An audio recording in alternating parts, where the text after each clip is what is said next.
Hello everyone, welcome back to my channel Devi's kitchen. আমি দেবী তোমাদের সাথে আজকে শেয়ার করছি তালের বড়া বা তালের ফুলুরি রেসিপি। তো আমরা সবাই এগুলো খেতে খুব ভালোবাসি। প্রত্যেক বছর জন্মার সময় এই তাল পাওয়া যায়। তো আমি কিভাবে এই তালের বড়া বা ফুলুরিটা বানালাম সেটাই তোমাদের সাথে শেয়ার করব। আপনারা দেখতে থাকুন কিভাবে বানাচ্ছি। ভালো লাগলে অবশ্যই একটা লাইক, কমেন্ট, শেয়ার এবং সাবস্ক্রাইব করে অবশ্যই পাশে থাকবেন। স্টেপ বাই স্টেপ দেখতে থাকুন কিভাবে বানাচ্ছি। প্রথমে একটা তাল নিয়ে সেটার থেকে 3টে আঁটি বের করে তাল থেকে খোসাগুলো ছাড়িয়ে নিতে হবে। এক এক করে সবগুলো এভাবে খোসা ছাড়িয়ে নেব।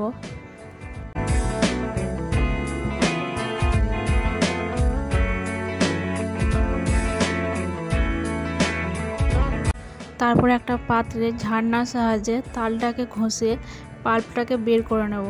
আপনারা অন্য কিছু দিয়েও এটা করতে পারেন, আমার ঝাড়নাটাই সুবিধা মনে হলো সেজন্য আমি এটা দিয়ে করলাম।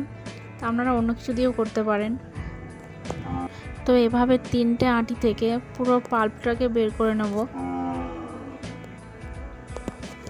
তারপর মশাইটা এভাবে হাত দিয়ে ধরে চেপে শাঁসটাকে বের করে নিতে হবে। তারপর এর মধ্যে চিনি আর পরিমাণ মতো লবণ দিয়ে ফুটিয়ে নিতে হবে, কারণ তালের মধ্যে অনেক জল থাকে। তো এভাবে কিছুক্ষণ ফুটিয়ে নেব।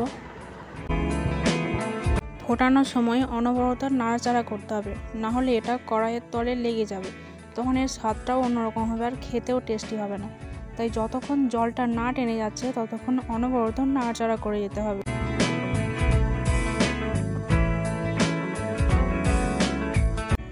জলটা টেনে এলে তারপর এটাকে নামিয়ে নেব। তারপর এর মধ্যে ময়দা চিড়েটাকে জলে ভিজিয়ে হাত দিয়ে ভালোভাবে পরিষ্কার করে নিতে হবে। তারপর হাত দিয়ে ছেঁকে ছেঁকে জলটাকে নিংড়ে দিতে হবে।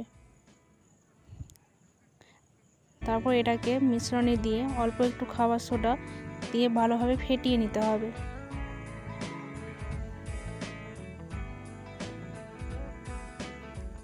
অল্প অল্প জল দিয়ে ফাটিয়ে নিতে হবে।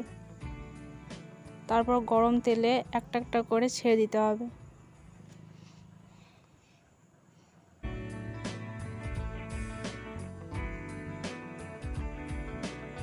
এমনভাবে ছাড়তে হবে যেন একটার সাথে আরেকটা লেগে না যায়।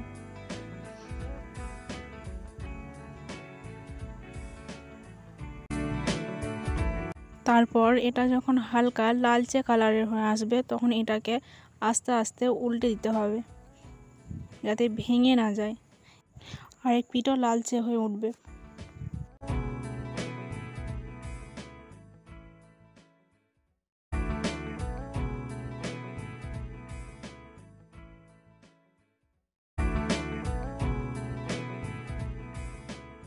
আরেক পিঠ লালচে হয়ে এলে এটাকে নাড়াচাড়া করে ভেজে তুলে নেব।